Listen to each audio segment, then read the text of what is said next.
Good morning বন্ধুরা, দেখুন এটা আমার বাড়ি ঠাকুর ঘর।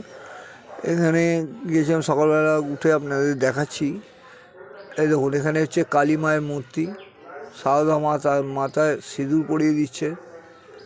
আর এদিকে আছে গণেশ ঠাকুর, আর এটা হচ্ছে নারায়ণ। এদিকে আছে লোকনাথ বাবা, তারা মা।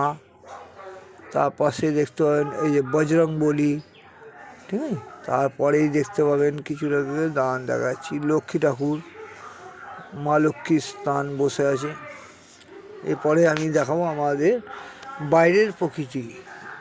বাইরের প্রকৃতিটা দেখুন কত সুন্দর, ভোরের আলো, ভোরের বেলা বাইরের প্রকৃতি দেখতে কত ভালো লাগে। এই দেখুন, এটা হচ্ছে আমাদের পাশের বাড়ি। তারপরে এই যে ভোরবেলা কত সুন্দর লাগছে, মুক্ত হাওয়া। ভোরবেলা উঠে হাঁটছিলাম ছাদের মধ্যে, ঠিক আছে, ছাদের মধ্যে হাঁটছিলাম, হাঁটাচলা করতে করতে মুক্ত হাওয়া খাচ্ছিলাম। তারপরে এই দেখুন কিছুটা এগিয়ে আসছি যেটা, ঠিক আছে, এখানে দেখুন কিছু ফাঁকা জায়গা আছে, ফাঁকা জমি আছে। তারপর নতুন নতুন সব বাড়ি বাড়ি হচ্ছে। আগে আমাদের পাড়াটা পুরো ফাঁকা ছিল, তারপর আস্তে আস্তে সামনে একটা পুকুর ছিল, বুঝিয়ে এখন এই হয়ে গেছে। তারপরে আস্তে আস্তে ভিড় হয়েছে। ওই দেখুন আকাশে পাখিরা উড়ে যাবে কিছুক্ষণ পরেই। ওই দেখুন পাখি উড়ে যাচ্ছে। এই যে নতুন ফ্ল্যাট তৈরি হচ্ছে।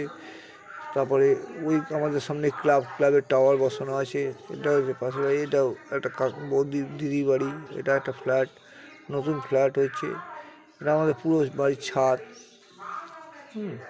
এই দেখুন তুলসী গাছের তলায় এখানে গাঁদা ফুলের গাছ বসানো আছে।